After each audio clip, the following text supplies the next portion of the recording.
Good evening students. आज हम आपके लिए लाए हैं 7वीं कक्षा की उड़ान अध्याय मानव पर्यावरण अन्योन्य क्रिया उष्ण कटिबंधीय प्रदेश व उपोष्ण प्रदेश। यहाँ आपको दो चित्र दिखाए गए हैं। पहले पे मानचित्र है, ये 183 नंबर पेज पे भारत का मानचित्र है जिसमें गंगा ब्रह्मपुत्र बेसिन दिखाया गया है और दूसरी तरफ ये सीढ़ीदार खेत दिखाए गए हैं।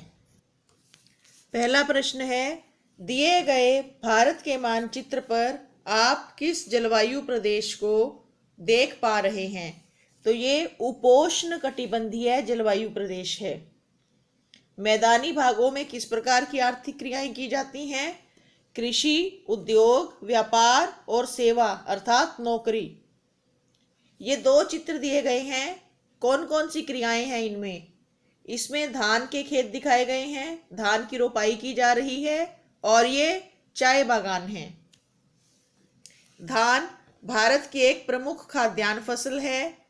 उत्तर पूर्वी भारत धान की खेती के लिए प्रसिद्ध है। चाय एक पेय फसल है। सीढ़ीदार खेती ढलवां क्षेत्रों में की जाती है। फिर ये एक और चित्र दिखाया गया है 7वें प्रश्न में। ये मरुस्थल का चित्र है। भारत क्षेत्र में पाई जाने वाली इस प्रकार की स्थल आकृति का नाम बताइए, अर्थात भारत में मरुस्थल कहाँ पाया जाता है? भारत में राजस्थान में थार का मरुस्थल पाया जाता है। ये गर्म मरुस्थल है जिसमें रेत दिखाई गई है और खजूर के पेड़ दिखाए गए हैं। मरुस्थलीय क्षेत्रों में किस प्रकार की वनस्पति मिलती है? मरुस्थलीय क्षेत्रों में बच्चों कंटीली झाड़ियाँ, कम ऊंचाई के पौधे, मोटे तने व गूदेदार पत्ते वाले कैक्टस मिलते हैं जिन्हें आप नागफनी और एलोवेरा के नाम से भी जानते हैं। रेगिस्तान का जहाज किस पशु को कहते हैं? ऊंट को कहते हैं। नीचे दिए गए मानचित्रों को देखिए। इसमें एक गर्म और एक ठंडा मरुस्थल दिखाया गया है।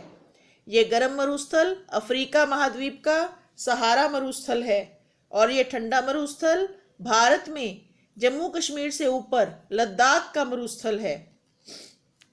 अब ये देखिए, इनमें हमें अंतर बताना है कि ठंडे और गर्म मरुस्थल में क्या अंतर है। सबसे पहले तो इनकी अवस्थिति में ही अंतर है। जो सहारा का गर्म मरुस्थल है ये उष्ण कटिबंध में है और जो लद्दाख का ठंडा मरुस्थल है ये उपोष्ण कटिबंध में है।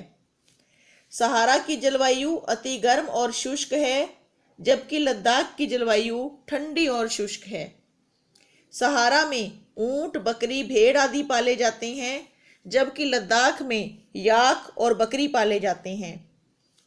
सहारा मरुस्थल में जहां मरुद्यान है वहां और मिस्र में नील नदी के कारण उपजाऊ क्षेत्र हैं। कपास, चावल, गेहूं, जौ और सेम की खेती होती है। लद्दाख में ग्रीष्म ऋतु में जौ, शलगम व मटर की खेती होती है जब बर्फ थोड़ी पिघलती है। ऐसे ही और वीडियोस लाने के लिए हम तैयार हैं। देखते रहिए स्टडी विद प्रेक्षा 5483। धन्यवाद।